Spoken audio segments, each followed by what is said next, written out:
Let's begin by offering our respects to the founder Acharya of ISKCON, His Divine Grace, A.C. Bhaktivedanta Swami Srila Prabhupada. Hare Krishna, Krishna Krishna, Hare Ram, Ram Ram.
Srila Prabhupada ki Jai.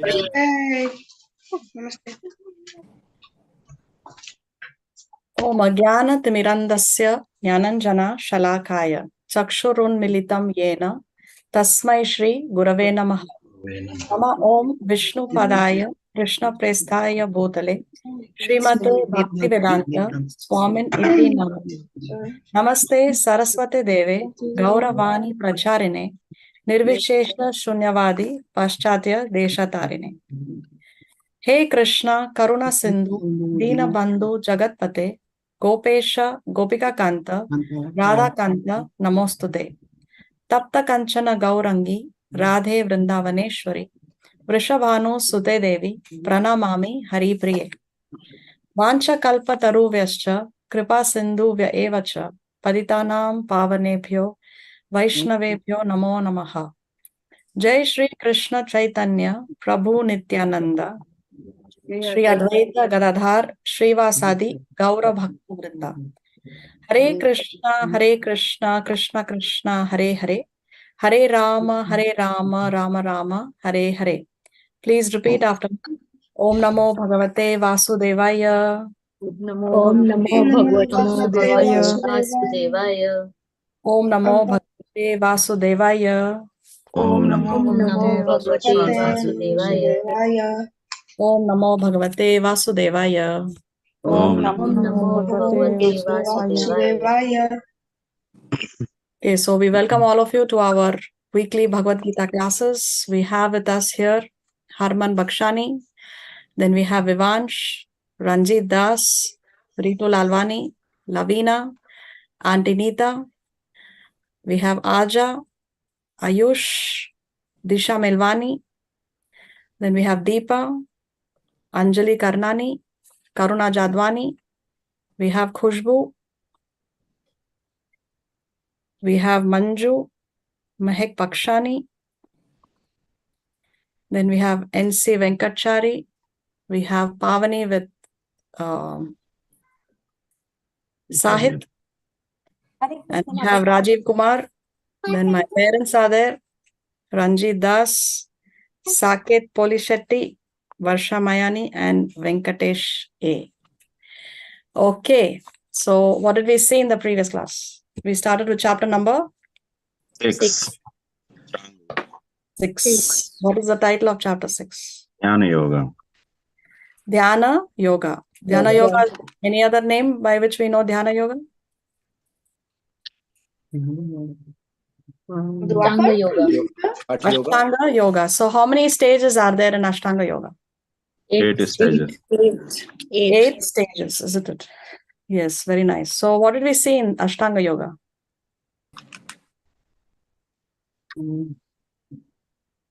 We saw all the strong yoga types: Nama, Yama, Asana, Pranayama, Dhyana, Samadhi. Yes, very nice. So these are the 8 stages of Ashtanga Yoga. So Krishna said that there are 2 stages, advanced stage and the preliminary stage. So what are they called as?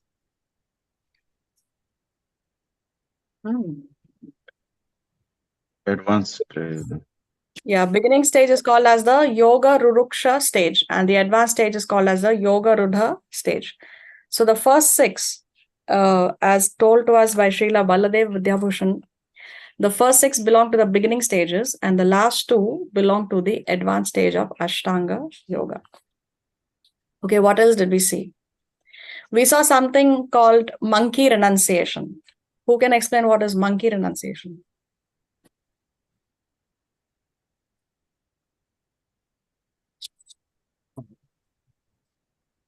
Or Falgu Vairagya. It is like renouncing the desire from the sense gratification, isn't it? Falgu Vairagya, false renunciation. Or monkey renunciation. But in false renunciation means he's just showing, or he is having little bit of he's renouncing something, or he just to show to people, that's why that I have renounced everything. Is that what? Yeah, it appears as though they are renounced because they are dressed in a certain way. They may be living in a secluded place, but actually they are not renounced. They are not renounced in their mentality. The desires for material sense gratification is still there. So why this is a false renunciation, because he's not really renounced in the real sense of the term, no? So just because somebody is dressed in saffron clothes does not mean that he's a sannyasi, or he's a brahmachari, or he's renounced. Okay. So why is this renunciation called monkey renunciation? Because monkeys are always their mind is not they jump over here and there. Yes. They don't concentrate on one particular thing. Yes. And it appears as though the monkeys are renounced because they don't have any clothes, they are living in the forest, but the mind is still agitated because they are jumping here and there, isn't it? The mind is not renounced. So that's why this false renunciation is called as monkey renunciation, or Falgu Vairagya. Okay, so this is only temporary. It may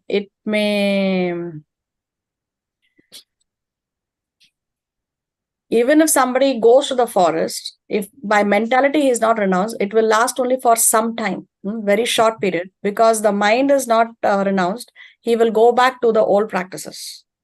That's the point. So this kind of renunciation is temporary. It is not something that's permanent. So at some point, after a certain period of practice, this person is bound to go back to the old practices. Okay, what else did we see?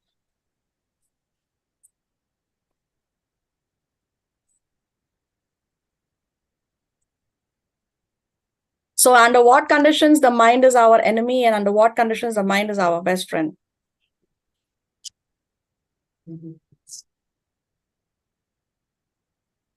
The mind helps us make decisions. Yes, but under what condition is the mind your enemy? And under what condition is the mind your friend? The mind helps us make decisions, but what kind of decisions? Good, bad, ugly? If we can control our mind, it's our friend. If not, it's like against our enemy. Yes, a controlled mind is our best friend. Very nice. And an uncontrolled mind is our worst enemy. So Krishna says that here, isn't it? Okay.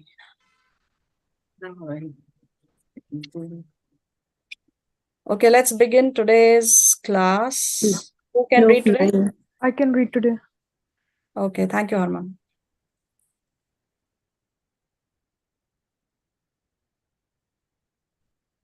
Let's hear our shlokas.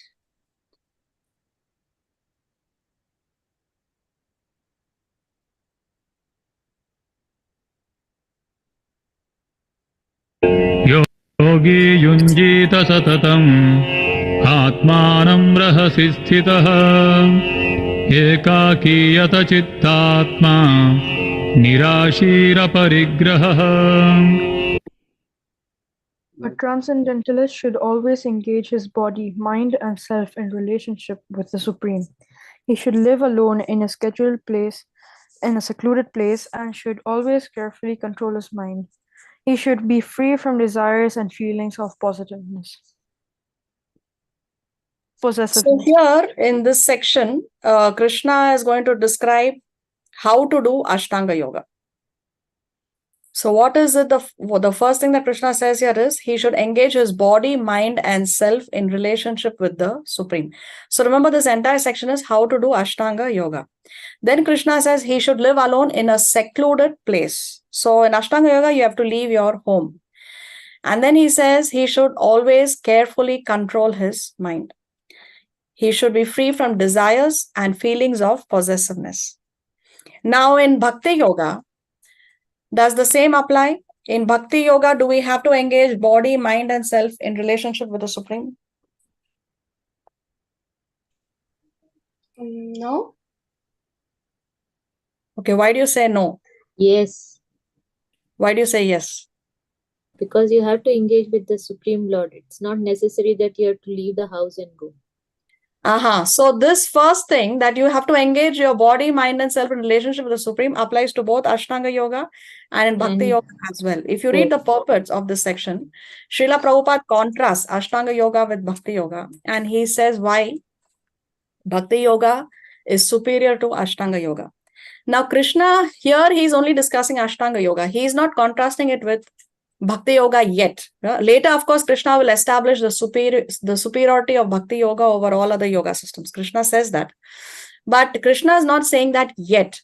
But if you read the purpose, Srila Prabhupada already is contrasting Ashtanga Yoga with Bhakti Yoga. So it's very interesting. These purports especially, you need to read. So anyway, first thing one can ask, so if Krishna is not yet establishing the superiority of Bhakti Yoga in this section, why does Srila Prabhupada say it in the purports? What do you think is the answer? Maybe making awareness to the people, to general people, so that it is, maybe people don't get confused with Ashtanga Yoga or only Bhakti Yoga. It's important or what.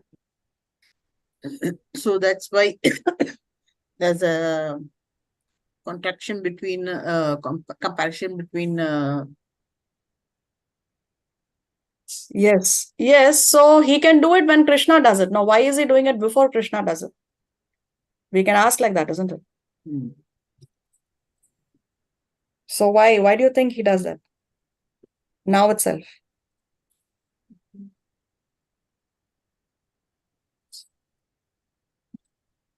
Because he's preparing ourselves. Because a devotee is more merciful than the Lord. So Srila Prabhupada knows that not everybody will read till the end. Many people will stop reading at certain initial stage of the chapters itself. Not everybody is going to read till the end and come to the conclusion of the Bhagavad Gita. So therefore, Prabhupada is putting it before itself, because in case somebody is not going to read the whole chapter and come to a proper conclusion, it's better that the person has this information at the beginning itself. So that's the reason why Srila Prabhupada writes in the purports. If you read the purports very nicely, he contrasts Ashtanga Yoga with Bhakti Yoga in these purports. Okay, so coming back, relationship with the Supreme. So what kind of a relationship an Ashtanga yogi shares with the Supreme? Because he is concentrating on which aspect of the Supreme Lord? Which feature? There are three features, no? What are the three features of the Absolute Truth? Bhagwan, super Paramatma and the material embodiment, like the light. Yes. So Brahman realization, Paramatma realization, and Bhagavan realization. Bhagavan. Very nice, Harman. So an Ashtanga yogi is concentrating on Brahman, Paramatma, or Bhagavan.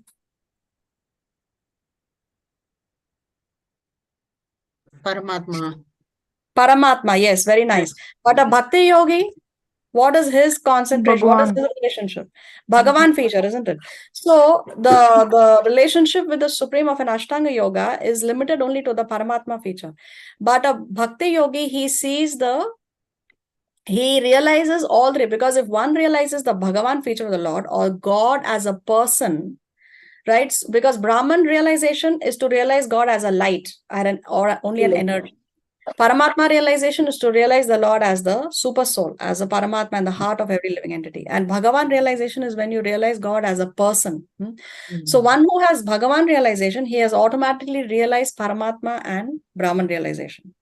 So here in this case, Ashtanga yogi's realization is limited to the Paramatma realization. But for a Bhakti yogi, it is more complete. The realization is more complete because he realizes Bhagavan, which automatically includes both Paramatma and also Brahman feature. Now, he should live alone in a secluded place. Does a Bhakti yogi have to do this? No.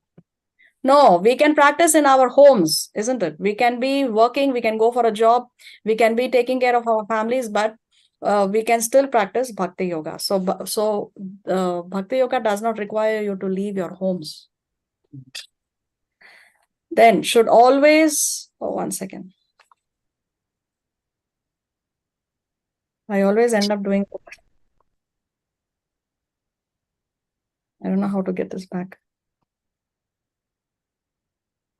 Okay. He should always carefully control his mind.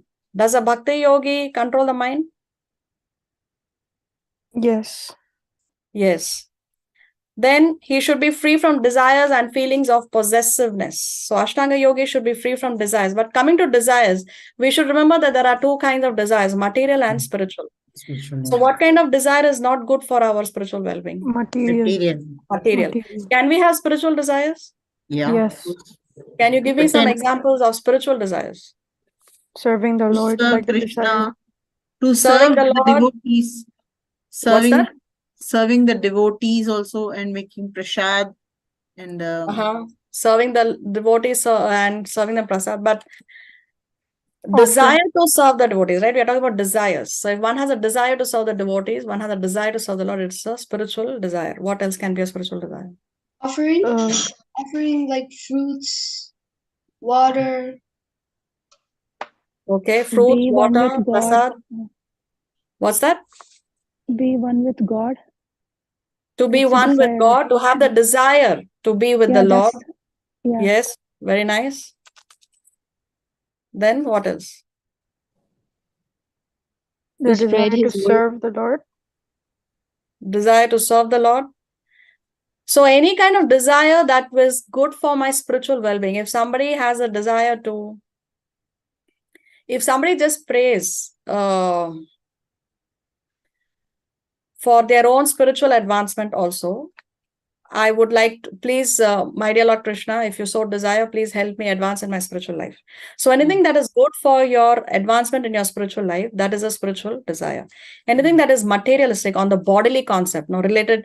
So sometimes we may pray for, let's say somebody is praying for good health. So if you want that good health so that you can use the body for serving the Lord, then it's a spiritual desire. But if you're just praying for good health, then it may not be a spiritual desire, because if you're going to use the body with good health, but in engaging in sense gratificatory activities, then it is a material desire. So coming here, he should be free from desire. So he should be free from material desires and feelings of possessiveness. So is this common for Ashtanga yogis and Bhakti yogis as well? free from desires. Yes. Yes, it is common for both. See, for a bhakti yogi, from the very beginning stages itself, this is inculcated to be free from desires and feelings of possessiveness. See, this section is of the advanced stage. We discussed Ashtanga Yoga has two stages: preliminary stage and the advanced stage. So this is at the advanced stage. But for a bhakti yogi, from the beginning of bhakti yoga itself, the work is being done to be free from desires and feelings of possessiveness. How? Because a bhakti yogi, whatever he does, he gives the results to the Lord. So when you give the results to the Lord, then automatically by default you're not desiring anything for yourself, because the results you're giving away. Your what is yours is only your seva, your work. And feelings of possessiveness, a bhakti yogi knows that Krishna is Sarva Loka Maheshwaram. No? He's the we saw that the peace formula at the end of chapter 5, the last shloka. How, if you understand that Krishna is the ultimate beneficiary of all yagyas, if you understand that Krishna is the supreme owner of all the planetary systems, then there is going to be no conflict. Then there is no feeling of you owning anything. Everything belongs to the Lord. So this something is there for a bhakti yoga from the beginning stages itself, not necessarily only in the advanced stage. Let's see 11 and 12 together. शुचौ देशे प्रतिष्ठाप्य स्थिरमासनमात्मनः नात्युच्छ्रितं नातिनीचं चैलाजिनकुशोत्तरम् तत्रैकाग्रं मनः कृत्वा यतचित्तेन्द्रियक्रियः उपविश्यासने युञ्ज्यात् योगमात्मविशुद्धये. To practice yoga, one should go to a secluded place and should lay kusha grass on the ground and then cover it with a deer skin and a soft cloth. The seat should be neither too high nor too low and should be situated in a sacred place. The yogi should then sit on it very firmly and practice yoga to purify the heart by controlling his mind, senses, and activities and fixing the mind on one point. So an Ashtanga yogi, he has to go to a secluded place, and then now in the secluded place, what does he have to do? He has to lay kusha grass on the ground. Then that kusha grass, he has to cover it with deer skin and a soft cloth. Now, what do you think is the reason to use a deer skin on the sitting place of the yogi? What is the purpose of that deer skin? It repels insects. It repels insects. Yes, reptiles, insects, snakes, scorpions. They don't walk on the deer skin because it has a certain chemical effect.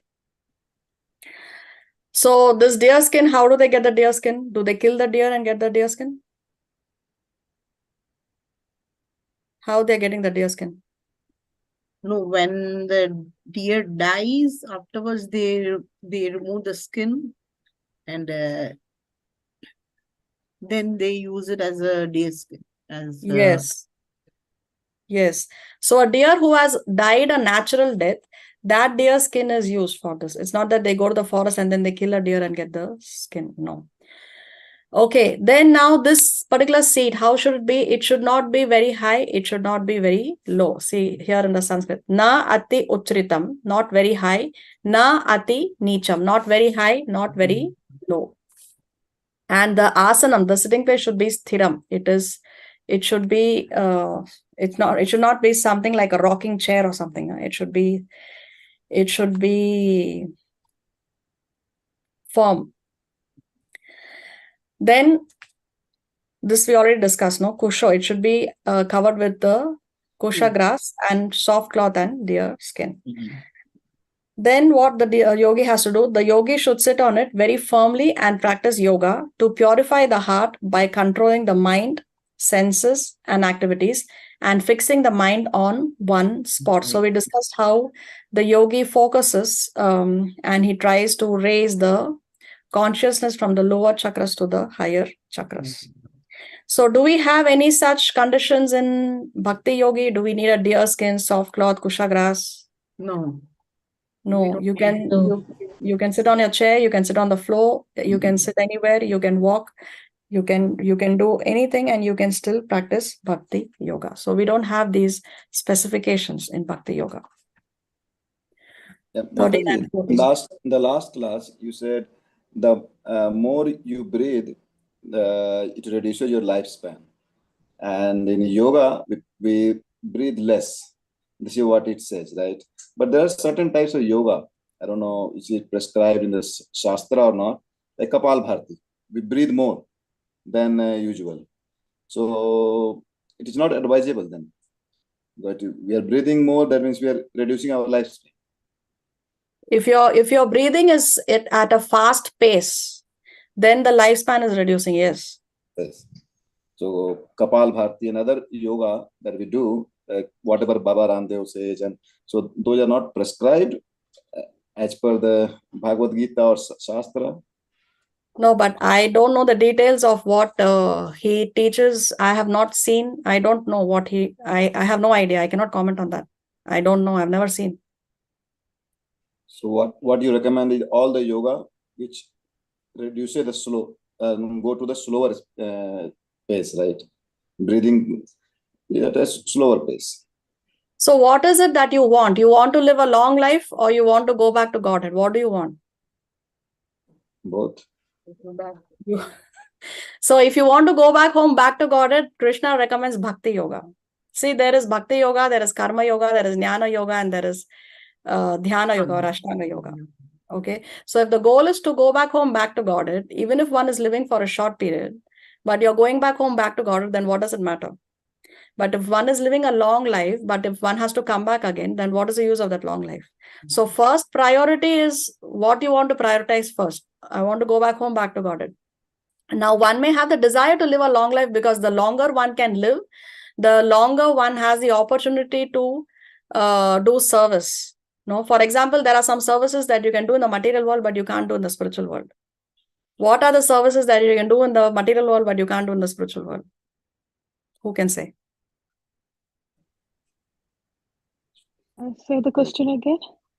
Like serving others, serving humankind, serving all the 8.4 million yonis. Serving the 8.4 million yonis. Okay, Aja, you said something, I didn't get it. You wanted to know the question. I didn't get the question. Oh, the question is, what is the seva that you can do in the material world, but you cannot do in the spiritual world? For example, if you want to serve the Lord there, can you offer flowers? Can you offer prayers? Can you can't do some puja? You can't preach to the other. We cannot preach in the spiritual world. Why we cannot preach in the spiritual world? Because everybody already knows. Yes, everybody is already already doing a bhakti. liberated soul, isn't it? Nobody is a conditioned soul in the spiritual world. So if you like preaching seva, then you cannot do that in the spiritual world. You can do that only in the material world. Is there anything that Krishna cannot do in the... Actually, there's nothing that God cannot do, but something that he does not do in the spiritual world and does in the material world. What's that? Deliver the fallen soul. Deliver the fallen souls, because there everybody is Elevated. elevated. Anything else you can think of?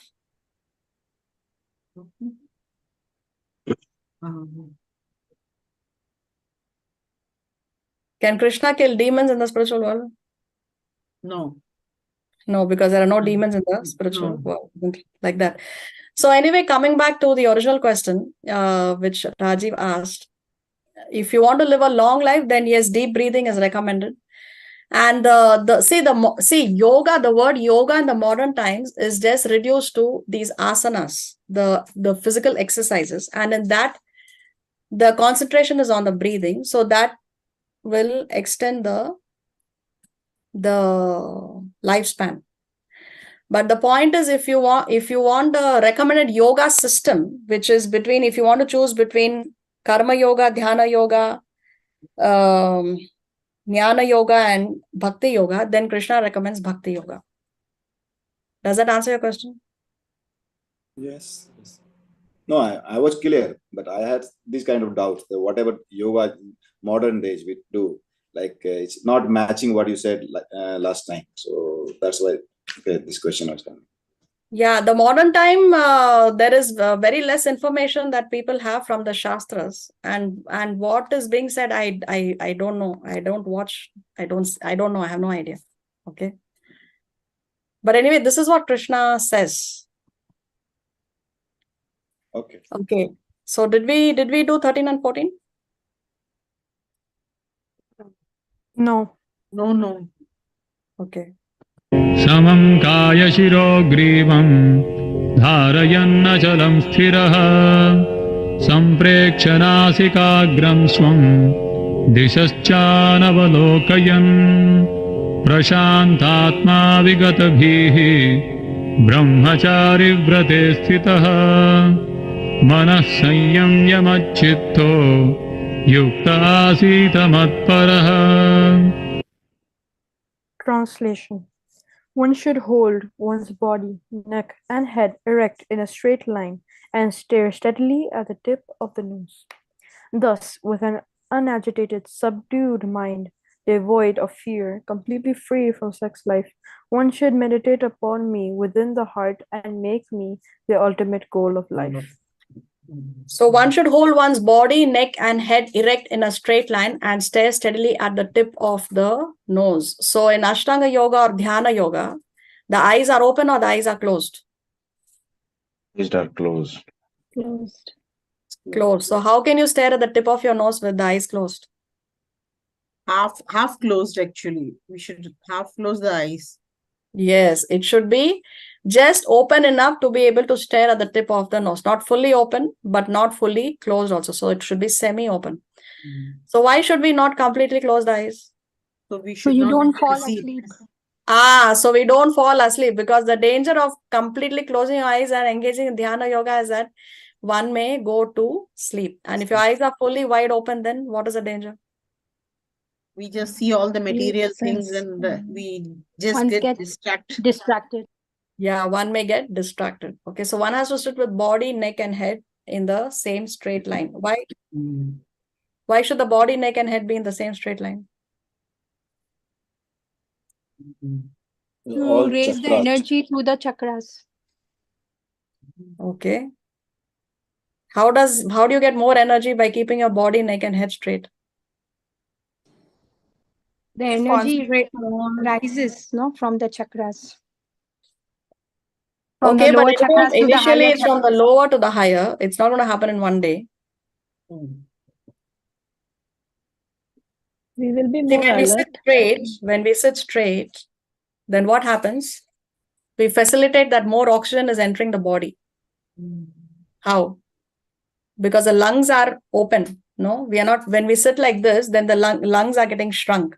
So when we breathe, not so much oxygen is going inside. But when we sit straight like that, with our shoulders broad and the back is straight, then when we breathe, we are facilitating more oxygen to go inside the body. And when more oxygen goes in the body, it helps in our concentration better. Okay, so this is why the body, neck, and head erect in a straight line facilitates better concentration. Even devotees, when we chant and all that, some devotees, when they sit straight like that and they chant, they see that they are able to do better chanting. Because it facilitates more oxygen going into your body, and it facilitates better concentration, better focus. Then what does Krishna say? With an unagitated, subdued mind, devoid of fear, completely free from sex life, one should meditate upon me within the heart and make me the ultimate goal of life. So for an Ashtanga yogi, should meditate upon the Paramatma. So Krishna is saying that Paramatma upon which one is meditating in Ashtanga Yoga is none other than Krishna only. So he's saying one should meditate upon me within the heart. So most of the Ashtanga yogis, they are not even aware that Paramatma within the heart is none other than Krishna. But Krishna says that is me within the heart. Then Krishna is saying he has to make me the ultimate goal of life. So Krishna himself is declaring that he is the ultimate goal of life. Now, of course, mind control and sense control is something that Krishna has been talking about over and over again, isn't it? Especially in this particular section. Because mind control is very, very important in any yoga system, and more so in Ashtanga Yoga. Then he says devoid of fear. So what is it that an Ashtanga yogi may fear in the during the process?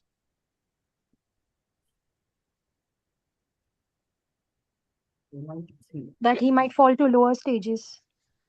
He may fall down. So what is the problem if he falls down?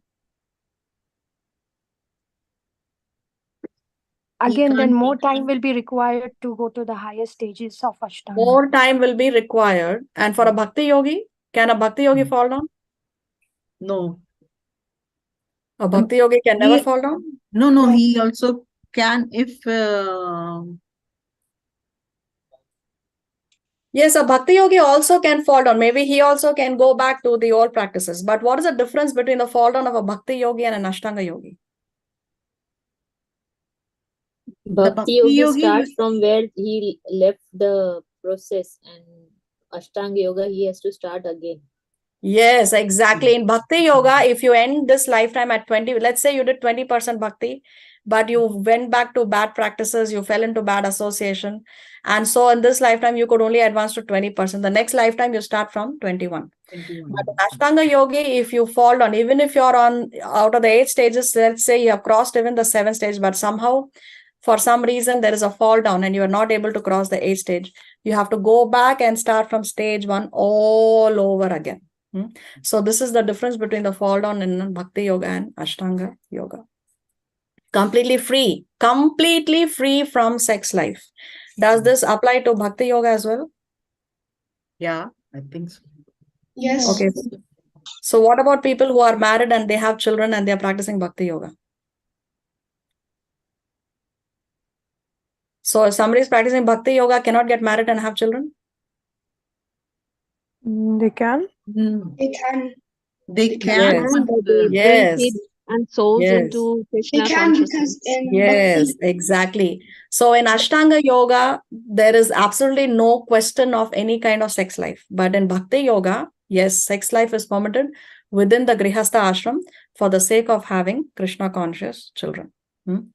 So this is another contrast between Ashtanga Yoga and Bhakti Yoga. And of course, meditate upon me within the heart. The Ashtanga Yogi meditates on the Paramatma and makes the Paramatma the ultimate goal of life. But for a Bhakti Yogi sees Krishna everywhere. He sees Krishna wherever he goes. It's not that he sees Krishna only as a Paramatma. For him, Krishna is the light. Krishna is a Paramatma. Krishna is also a person. So Bhakti Yogi sees Krishna everywhere. See, this goal of a Dhyana Yogi is here. You can see his eyes are semi-open, concentrating on the tip of the nose, and he's focusing on the Paramatma, and he's in a secluded place. You can see the kusha grass and deer skin, and then he's sitting on a soft cloth, and he's in a secluded place. So this is Dhyana Yoga. And also you can see his body is erect, isn't it? He's not sitting with a hunch.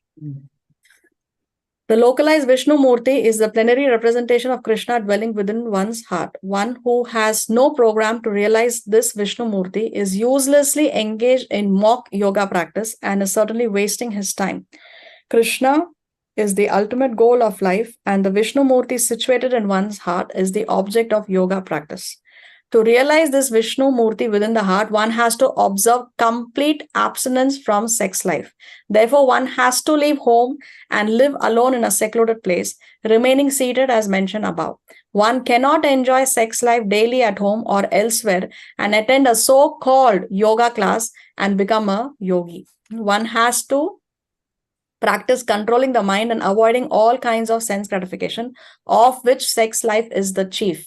In the rules of celibacy written by the great sage Yajnavalkya, it is said, the vow of brahmacharya is meant to help one completely abstain from sex indulgence in work, words, and mind at all times, under all circumstances, and in all places. So this vow of brahmacharya has to be followed. Strictly followed in Ashtanga Yoga. There is no question of indulging in any kind of relationship with the opposite sex in the forest. No one can perform correct yoga practice through sex indulgence. Brahmacharya is taught, therefore, from childhood. So see, when the children, they would go to the Gurukul and they would receive training under the spiritual master. From the very childhood only, they were trained to become brahmacharyas. When no one has knowledge of sex life. Children at the age of 5 are sent to the Gurukula, or the place of the spiritual master, and the master trains the young boys in the strict discipline of becoming brahmacharis. Without such practice, no one can make advancement in any yoga, whether it be dhyana, jnana, or bhakti. One who, however, follows the rules and regulations of married life, having a sexual relationship only with his wife, and that also under regulation, is also called a brahmachari, such a restrained householder. So if somebody is in the grihastha ashram, he's married and has regulated a relationship even with his wife, then he is also called a brahmachari. It's called being a restrained householder. Such a restrained householder brahmachari may be accepted in the bhakti school. So such a person can be accepted in the bhakti school, but jnana and dhyana schools do not admit householder brahmacharis. They require complete abstinence without compromise. In the bhakti school, a householder brahmachari is allowed controlled sex life because the cult of bhakti yoga is so powerful that one automatically loses sexual attraction, being engaged in the superior service of the Lord. So asanas, what is says in the modern time, the word yoga is means only asanas, these physical exercises. But we have to understand that only engaging in asanas will not free us from vasanas. What is vasana? Sexual life, sex, desire. Desire. So in the initial tendency, let's use the word tendency, the initial tendency to enjoy, whether it is food or any other sense gratificatory activity, that tendency is coming from where? Initially, that tendency actually we are bringing from our previous lifetime. Because as we discussed, although we don't have memory of the previous lifetime, still we carry the impressions, that habits are there. It's there in our subconscious mind. Therefore, you see some children from childhood only, some people have a certain tendency. Some children may like sports. Some people are more attracted to mathematics. Some children are more artistic. From the childhood only, you can see that although the parents may not have put them in a specialty school for arts or something, but you see the tendency is there in children from childhood. How? Because it is coming from a previous lifetime. So that vasana is coming from a previous lifetime, because that is something that is there in the consciousness. So because of that tendency, it leads to a desire for food. That then in this lifetime, we have the desire to engage in that activity, to enjoy that particular activity. So that desire, because that desire is there, then it will lead to action. Then the person will engage in meat eating. Here in this example, we are discussing meat eating, but it can be any kind of sense gratificatory activity. And when one engages in that activity, it reinforces the vasana, because now we are creating more and more impressions in our mind. We are creating more and more, we are putting more and more things in our consciousness. So it is giving rise to more and more tendencies, more vasanas. So the more vasanas there, then again the desire is there, again it leads to action. So this is a cycle that goes on and on. So just doing the asanas are not going to free us from the vasanas. So every child's mind is innocent. It is our duty to mold their mind into Krishna consciousness. So just as how if we want to train our children to become a good cricketer or a good basketball player, football player. So what happens, the children or chess or whatever it may be, the parents, they train the children from childhood itself, isn't it? The training starts young. Not that when they are 25, 30, then you can go and join a cricket academy and then you can become a very good cricketer. No, the training starts when one is young. In the same way, even Krishna consciousness, spirituality should be trained from young age itself. Not that we say bhakti is for later, bhakti is for old age. Now you do whatever you want, you enjoy life. Later in old age, you can do bhakti. No, we have to train the children from when they are young itself. Nowadays, unfortunately, the parents, they get very worried. If children take to bhakti, then the parents get very worried. They think that, no, this is not the age. No, don't do it now. They think that they will become renunciants and leave the world and go. But that's not the message of Krishna in the Bhagavad Gita. Krishna never says, leave your home, go to the forest. He never told Arjuna to leave the war and go to the forest, isn't it? Even though Arjuna was ready to do that. I was seeing one class of His Grace Radhe Shyam Prabhu. He's a senior brahmachari in India. And he was saying that once he had this student, a university student, who was coming to the temple and he was chanting his rounds. He used to come to the temple to do seva, and he was also studying in the university. Then his father happened to come to that city because he was staying in a hostel. The student was staying in a hostel, and then the father traveled to another city and he came to his son's place, and then he saw that his son was engaged in spiritual life. And then his father told the son that do not do all this, stop going to the temple, don't need to do any seva, no need to chant any rounds, just completely stop this. I just want you to focus on your studies. So then that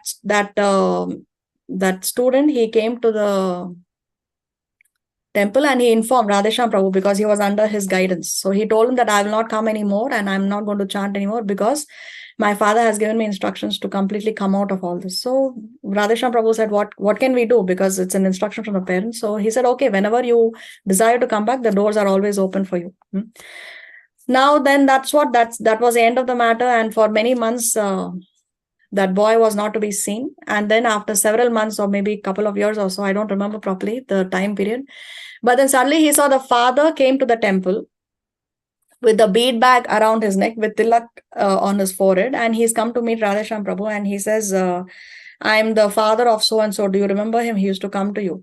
So he said, yes, I remember very well. But he was shocked to see the father dressed as a devotee with tilak and bead bags and this thing, japamala and all that stuff. So he said, but I thought you were not in favor of your son's Krishna consciousness. So he said, yes, but that's true. But I'll tell you later. But I want you to come with me right now. Please accompany me. So he said, okay. So he took him to a hospital where the son was admitted. The son was admitted in the hospital because now he had become a drug addict. Why? Because after he stopped going to the temple, he fell into bad company, bad association, and the association of his friends, he started to take drugs. And now he had become a drug addict, and now he was hospitalized in order to come out of that situation. So then the father, he apologized and he said that my son was coming to you. He was coming to the temple doing seva. It was my big mistake that I stopped him from coming to you. And now because of that, he fell into bad company. And then the father says that then I realized my mistake. And then because of my son's condition, then later I became inspired to chant the holy name and become a devotee. So just see how the parents are so afraid if the children take to bhakti. But actually, see, this verse from the Srimad Bhagavatam says that one who cannot deliver his dependence from the path of repeated birth and death should never become a spiritual master, a father, a husband, a mother, or a worshipable demigod. So if one is a parent, then it is the duty of the parent to make sure that this is the last birth for my son or for my daughter. So from the very childhood, we have to train our children and ensure that this is going to be the last birth for them. This is our responsibility as parents. If we don't do that, then we are failing. Then actually we do not have the right to become a parent. See, this is what this verse from the Srimad Bhagavatam says.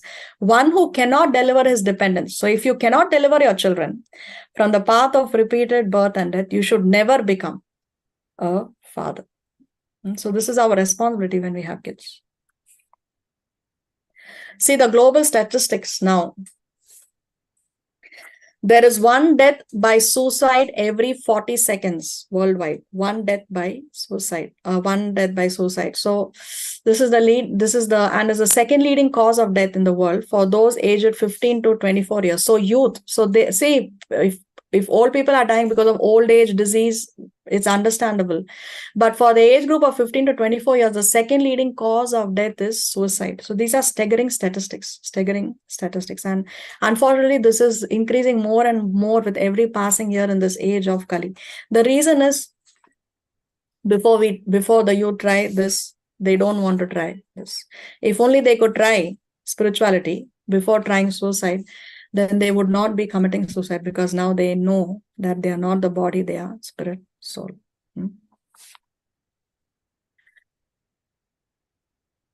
The mind is like a dog that barks but cannot bite unless we let it. So yes, the dog is always going to bark. But if we tie the dog to a pole, the dog can only bark. He cannot come out of that pole because he is now restricted. Because he is tied to the pole, there is some restriction. So when we restrict the mind can only bark.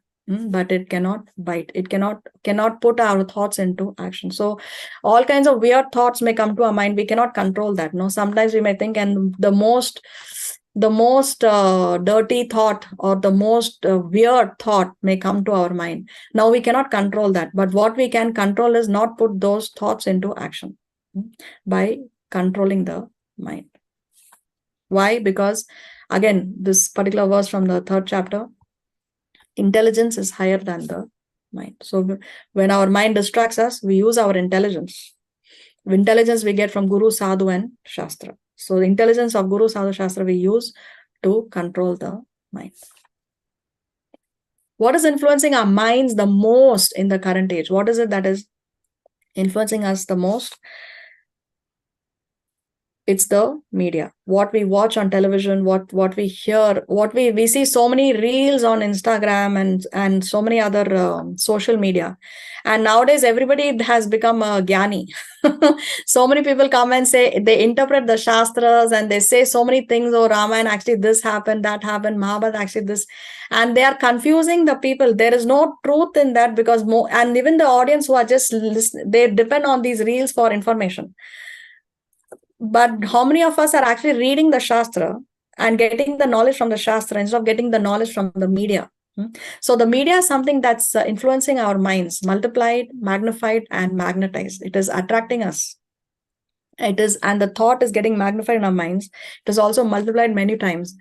We will not read the text in detail. You can read it later when I share the slides. But so we have to be very, very careful what we hear, what we see on social media. Whom are we going to trust? You can hear, yes, you can hear lectures on YouTube, Instagram, but always make sure you hear from a bona fide, authorized authority. Somebody who speaks from Guru, Sadhu, and Shastra.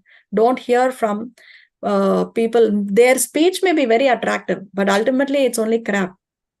So you have to make sure that the person you're hearing from, the person you're seeing on social media is bona fide.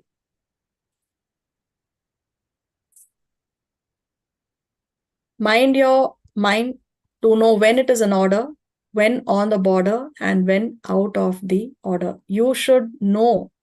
When your mind is misleading you, you should be intelligent enough to understand that, no, the mind is currently misleading me. Just as how when we use, let's say we are using a laptop, the new laptop may be working very well, but at some point it may start to give us some problems. So the user of the laptop, he knows, oh, something is beginning to go wrong, isn't it? Very soon, maybe it will work for another few months or another couple of years or so. So you know when your laptop is in order, when it is on the border, when it is beginning to give trouble, and when it is out of order. Now you know, now no more is going to work. So like that also, this is how the user knows his product. We should know how our mind works, when it is in order, when it is misleading us, and when it is completely out of order.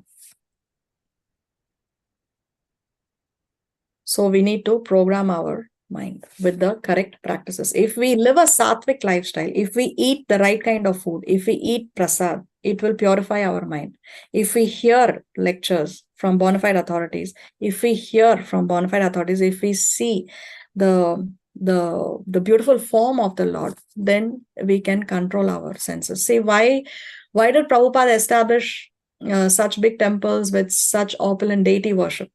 Why? Because when there is deity worship, automatically we are engaging all our senses. When we see the beautiful form of the deity, we are engaging our sense of sight in admiring the beauty of the deities. The deities in the temples are always so beautifully decorated. No, it's so spick and span, so clean, and so beautifully they're decorated with such opulent garments and the jewelry and the flowers, fresh flowers. Why? It's so that we can engage our senses to see the beautiful form of the Lord.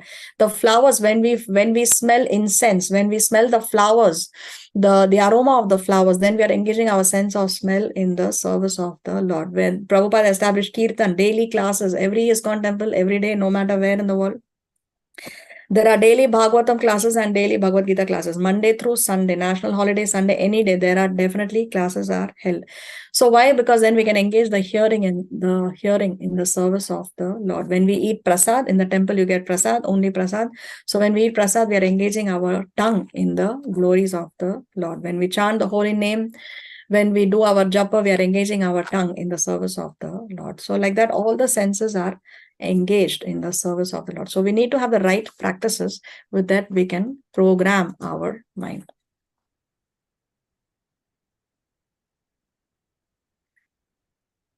So the mind will take you towards bad habits, but we need to understand what are the good habits. Shravanam, Kirtanam, Vishnu, Smaranam. Hearing, chanting, and remembering the Lord. There are 9 items of devotional service. Shravanam. Harman, can you mention the 9 items of devotional service?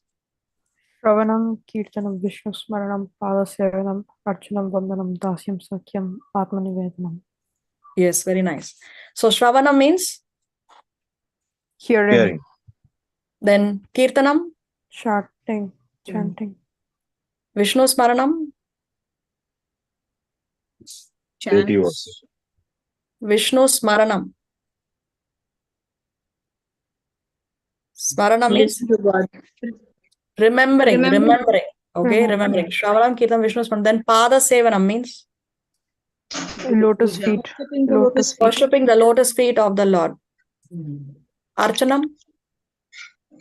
Doing puja. Yes, deity worship. Then Vandanam? Yeah. Praising the Lord. Friend. Praising the Lord. Vandanam is praising the Lord. How? By offering prayers, right? Vandanam. We glorify the Lord. We offer prayers to the Lord. So that is Vandanam. Dasya? Being a servant to the Lord. Being a servant of the Lord. Then Sakyam? Being a friend of the Lord. Friend of the Lord. And Atma Nivedanam? Surrendering to the Lord. Surrendering everything. So these are the 9 items of devotional service. How many of them we have to do? All 9, but favorably at least 2. At least the first 2. All 9? Yeah, out of, see, Ambarish Maharaj was someone who did all 9 items of devotional service. But if you can perfect even one of these 9 items, that is sufficient to take you back to Godhead. So which is the most important of these 9 items? Hearing and chanting. Hearing and chanting, the first 2, Shravanam and Kirtanam. When we do japa, what are we doing? Shravanam and Kirtanam. When we do japa, we are doing Shravanam and Kirtanam. How? Because we are chanting loud. So when we chant loud, automatically that sound vibration is entering our ears and going into our consciousness. So when we do japa, we are doing both Shravanam and Kirtanam simultaneously. So Srila Bhaktisiddhanta Saraswati Thakur, who is the spiritual master of His Divine Grace, A.C. Bhaktivedanta Swami Srila Prabhupada, he said that in the morning, our first business should be to beat the mind with shoes 100 times, and before going to bed, to beat the mind 100 times with a broomstick. In this way, one's mind can be kept under control. So don't give the mind what the mind asks you for. Just like how we don't give our children everything that the children asks us for. If we know that something is not good for our children, we don't give it to the child. So like that, the mind is a spoiled child. We should not allow the mind to indulge in whatever it wants, whatever it desires. Let's go to 15. Yunjan evam sadatmanam yogi niyatamanasah Shantim nirvana paramam matsamstham adhigacchati. Thus, practicing constant control of the body, mind, and activities, the mystic transcendentalist, his mind regulated, attains to the kingdom of God, or the abode of Krishna, by cessation of material existence. So here Krishna is talking about what is a result that is obtained after long practice of Ashtanga Yoga. So what is the result that they obtain? They can go to the abode of Krishna.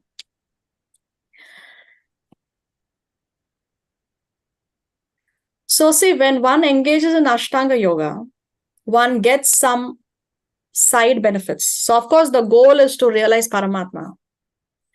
But when one is practicing these 8 stages, what are the side benefits that an Ashtanga yogi gets automatically?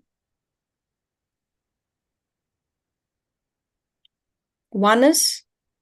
They connect to the God.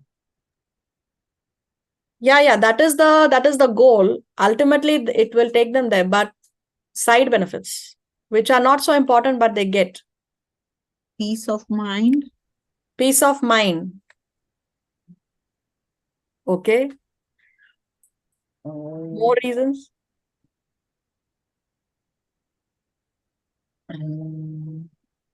They Remember renounce one the of material desires. what's that? Meditation. They renounce the material desires. Okay. More? The lifespan is increased The lifespan is increased. How? by controlling the breath. Yes, because one of the 8 stages of Ashtanga Yoga is breath control, pranayama. So therefore, they are increasing their lifespan. Okay, more? Do they have better health or worse health? They have better health. Their health is also improving. They have good health. That's a side benefit. Then also another side benefit that they get is they develop what is called as mystic powers. They get some mystic powers. But that is not the goal of an Ashtanga yogi. So the danger here is if he gets distracted by mystic powers. So now he has long life. Now he has good health. And he also has mystic powers. And now if he falls down, he doesn't get the goal. So what is the danger is that he will get distracted, and it's probable that he will misuse his mystic powers to get fame, to get power, to get followers, to get money. Many people who do these magic tricks, magic, they are producing some gold, producing some ash, walking on the water, transporting themselves from one place to other, they make themselves very, very light, or they can make themselves very, very heavy that nobody can move them, or they make themselves so light they make themselves as light as a feather. So these are all mystic powers that they develop during the Ashtanga Yoga process.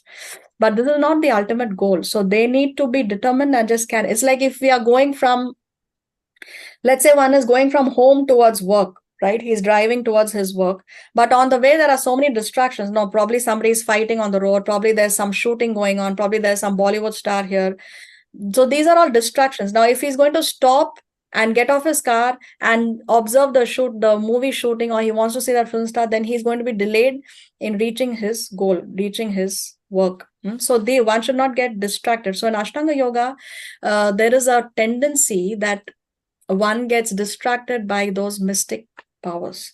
And sometimes if an Ashtanga yogi, if he falls down in this particular lifetime and then he takes birth again, those in the new lifetime, because the impressions are there from the previous lifetime, he has some mystic powers even in this lifetime, which they tend to misuse to attract followers, so that then they become very popular. Oh, this person is able to do this magic trick, that magic trick, but it's only a jugglery of words, jugglery of actions.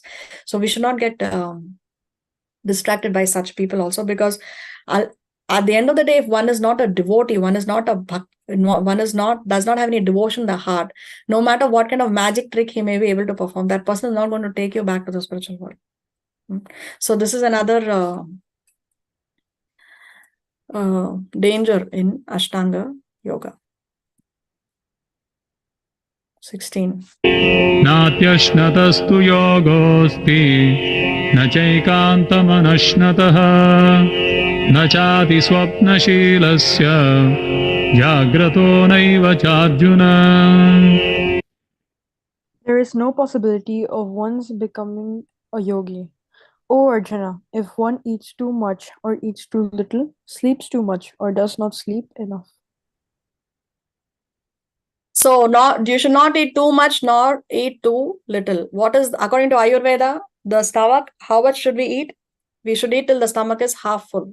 1/4 of the stomach, there should be space for water, and 1/4 in the stomach, there should be space for air. If we eat too much or we eat too little, then we cannot keep body and soul also together. If we eat too much, then we cannot concentrate on our spirituality. And sleep too much or sleep too less. Anybody who sleeps more than 6 hours in a day is said to be in a mode of ignorance. The doctors say 8 hours, but actually Shastra says 6 hours. 6 hours of sleep is sufficient for one to get going physically, mentally.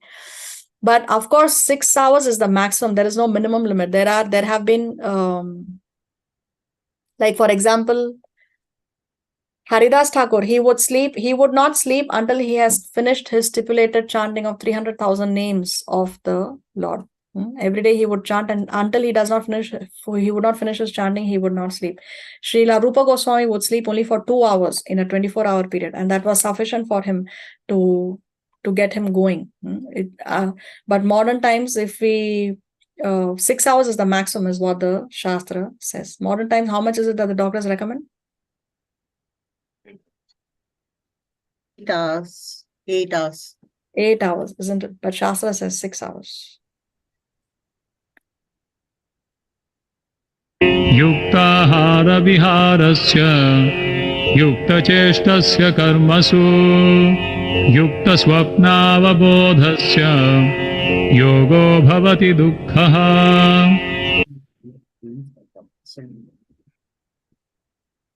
He who is regulated in his habits of eating, sleeping, recreation, and work can migrate all material pains by practicing the yoga system. So he has to regulate himself. So this regulation is there even for bhakti yogis, eating, sleeping. We don't overly engage in eating. Eating, of course, how do we regulate our eating? By eating only Krishna Prasad. In bhakti yoga, we eat only Krishna Prasad.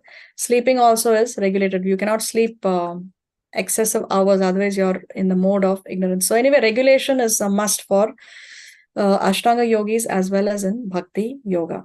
See, Srila Vishwanath Chakravarti Thakur says that the only recreation for Ashtanga yogi is to take a walk. That's all. Because what can he do in the forest? So the only recreation for an Ashtanga yogi is that he can take a walk. That's all. So all his habits are regulated. So see here in this chart, we have, based on Prabhupada's purports, the difference between Ashtanga yoga and Krishna yoga based on the certain criteria. So for example, place of worship for an Ashtanga yoga, live alone in a secluded place. But for a devotee who's in Krishna consciousness, anyway, there is no disturbance for him, because anyway he would associate only with satsangis or devotees. So there is no need for him to go to a secluded place to avoid any disturbance like that. A devotee by default does not have that kind of friend circle or association where he's going to be disturbed. So like this, when I share this in the group, you can see the criteria, the Ashtanga yoga and the Krishna consciousness, the contrast between the two, and also in the text number it is there. Of course, it's important, it's very, very crucial that you also read the purports. Okay, here, there is nothing here because Srila Prabhupada has not written anything to contrast Ashtanga yoga on this particular criteria. So there is nothing over here. Okay. And of course, we are not allowed to speculate.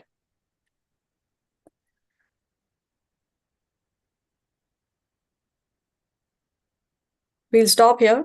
We'll continue in the next class if Krishna so sanctions. Srila Prabhupada ki jai. Jai. Bhagavad Gita ki jai. Jai.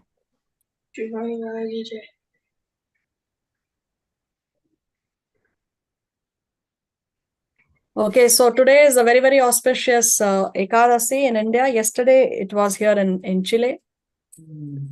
The next Ekadasi that will come is even more special because that is the day when the Bhagavad Gita was spoken. So it's Gita Jayanti. The next Ekadasi that comes in 15 days from now is Gita Jayanti, the day when the Bhagavad Gita was spoken. So what ISKCON organizes in the month of December is something that is called as book marathon. So this is the time when you will see in any ISKCON temple you go to, they will be maximizing the book distribution. So there are different packages that are available. You can also participate if you like by distributing books. By distributing means you can sell the books or you can give the book as a gift to your friends, to your relatives. If you have a store, if you have a shop, you can have some books, Bhagavad Gitas or any other Prabhupada books, small books are there. You can keep it at your cash counter, and if you have a business, then people can just purchase from you 10 rupees, 20 rupees books are there, 30 rupees books are there. Bhagavad Gita you may get for 225 rupees, something like that. So this is the month when we maximize book distribution. So if you feel so inspired, you can give a gift of Bhagavad Gita, or you can try to distribute some books and please Srila Prabhupada and Krishna, so that this knowledge, these books can go to others as far as possible. Okay. What do we need to discuss? Do we have any questions from the current class, today's class, or other classes? So Vivansh is joining us for the first time on the online class. Welcome, Vivansh. Thank you. How did you find the class today? Good. Did you understand? Yes, and I even wrote note. You even what? Wrote note. Oh, you took down notes. Okay. So when we ask questions in the next class, every class we ask questions from the previous class. Okay.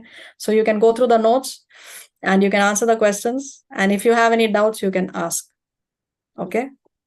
And watch YouTube and YouTube also. Yeah. And YouTube, you have the recordings of the past classes as well. So in your free time, you can watch the previous classes, what you have already missed. It's too much homework, is it? Okay, anyway, you have vacation now, 2-3 months, so you can use your time. Okay. All right, then. See you all next week if Krishna so sanctions. Till then, have a nice week in Krishna consciousness. Vansha kalpataru vyascha kripa sindhu vyaivacha patitanam pavanebhyo vaishnavebhyo namo namaha. Srila Prabhupada ki jai, Srimad Bhagavad Gita ki jai. Jai. Yes. Hare Krishna Mataji. Thank Hare you. Krishna. Hare Krishna. Hare Krishna. Thank you. Thank you. Hare Krishna Mataji. Hare Krishna. Hare Krishna. Hare Krishna. Hare Krishna.